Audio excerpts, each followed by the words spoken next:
चलो चलो चलो।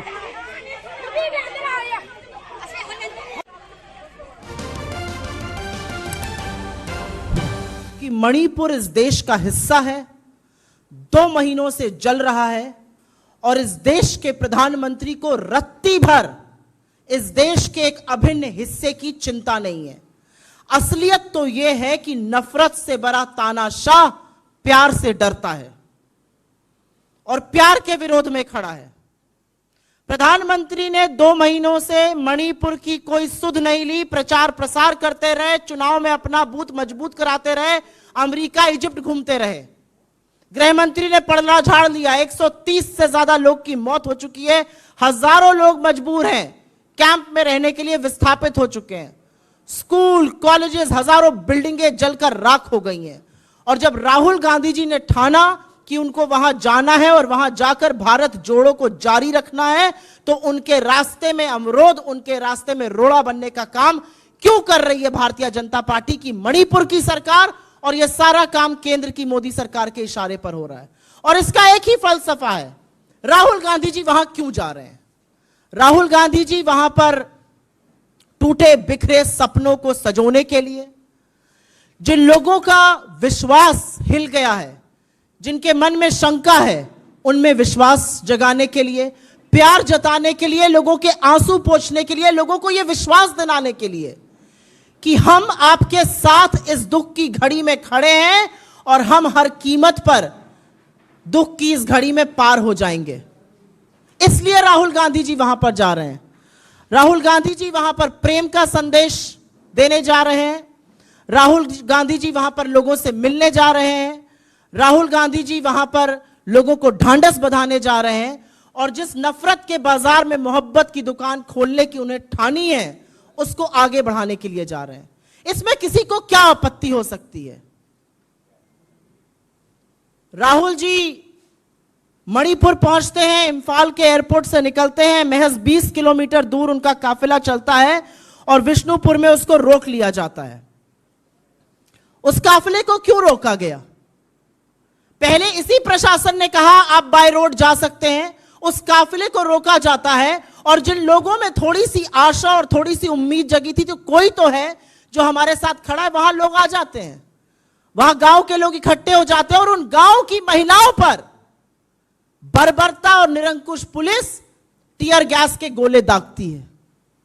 ये मणिपुर के लोग हमारे देश का हिस्सा हैं, ये हमारे भाई बहन हैं, जिनसे इस देश का एक बेटा उनकी खैर खबर लेने जा रहा है, उनको प्यार जताने जा रहा है, उनको यह विश्वास जताने जा रहा है कि आप हमारे देश का एक अभिन्न हिस्सा हैं, आप भारत का एक अभिन्न हिस्सा हैं और परीक्षा की इस घड़ी में हम आपके साथ खड़े हैं। वहां से उनको रोक दिया जाता है और प्रशासन जिसने परमिशन दी थी, ऑब्वियसली उनके पास ऊपर से फोन आता है, उनके पास तानाशाहों का फोन आता है और प्रशासन उनसे कहता है कि नहीं, अब आप ऐसे नहीं जा सकते, अब आप हवाई जहाज से जाइएगा। वो जैसे भी जाएंगे, वो जाएंगे जरूर। और मुझे ऐसा लगता है कि प्रशासन ये रोककर कहीं ना कहीं ये साबित कर रहा है कि वो कितना डरते हैं। नफरत करने वाले लोग मोहब्बत से क्यों डरते हैं, प्यार से क्यों घबराते हैं। प्रधानमंत्री के पास मेरा बूथ सबसे मजबूत करने का टाइम है, अमित शाह जी के पास बिहार घूमने का वक्त है, जेपी नड्डा जी के पास राजस्थान जाकर झूठ परोसने का वक्त है। लेकिन इनमें से किसी के पास यह वक्त नहीं है कि वो जाकर मणिपुर में लोगों का हाल जान सके, उनके आंसू पोंछ सके। ऐसा क्यों है? और इस बात का जवाब तो मिलना चाहिए कि ऐसा क्यों हो रहा है। ऐसा इसलिए हो रहा है क्योंकि तानाशाह घबराता है। तानाशाह को लगता है अगर भारत जुड़ गया और भारत जोड़ने पर यह आदमी आमादा है तो कहीं ना कहीं मेरी जो नफरत और डर के बूते पर बनाई हुई इमारत है वो ध्वस्त हो जाएगी, और वो ऑलरेडी ध्वस्त होना शुरू हो गई है। तो हम जितनी भर्त्सना करें इसकी कम है। राहुल गांधी जी इस देश के एक हिस्से में उन लोगों से मिलने गए हैं जो 2 महीने से पीड़ित हैं, उनके आंसू पोंछने गए हैं, उनको मोहब्बत जताने गए हैं। उनको रोकना पाप है। और क्या जुर्म है? इस देश में किसी के घाव पर मरहम लगाना जुर्म है? इस देश में देशवासियों का हालचाल पूछना जुर्म है? किसी से मुलाकात करना आज पाप है? भाईचारा फैलाना पाप है?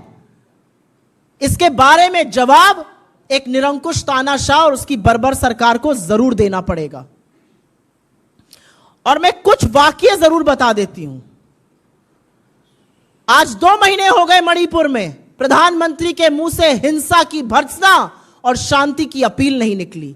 यह भी सच है कि अमित शाह वहां दौरे पर गए और जब वो वापस आए तो हिंसा और बढ़ी और लोगों की मौतें हुई।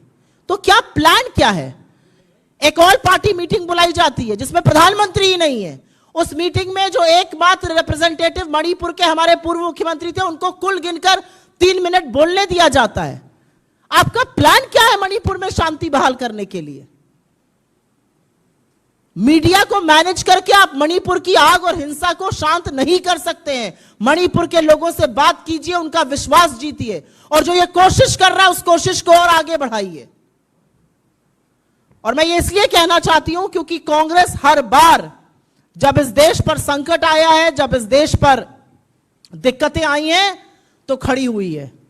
चाहे वो महात्मा गांधी हो जो नोआखली पहुंच गए थे अपनी जान की बाजी लगाकर और हिंसा को शांत करके अमन चैन बहाल कर ही उन्होंने बात मानी थी, या चाहे वो नेहरू हो जिन्होंने यही दिल्ली में समस्या हुई और वो खुद मैदान में उतर गए, या इंदिरा जी हो जो बेलछी खुद पहुंच गए, और या आज राहुल जी हो जो खुद पहुंच गए हैं और चाहते हैं कि यह हिंसा रुक जाए, क्योंकि हिंसा की लेश मात्र एक सभ्य समाज में जगह नहीं है। लेकिन उनको रोका जा रहा है।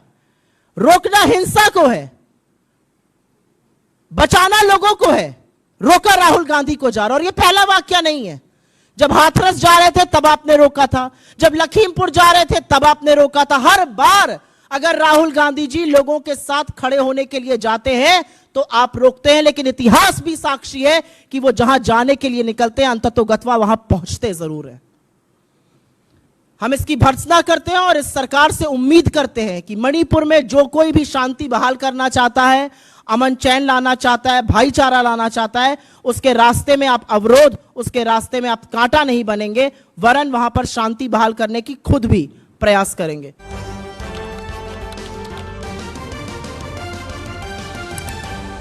आपकी आवाज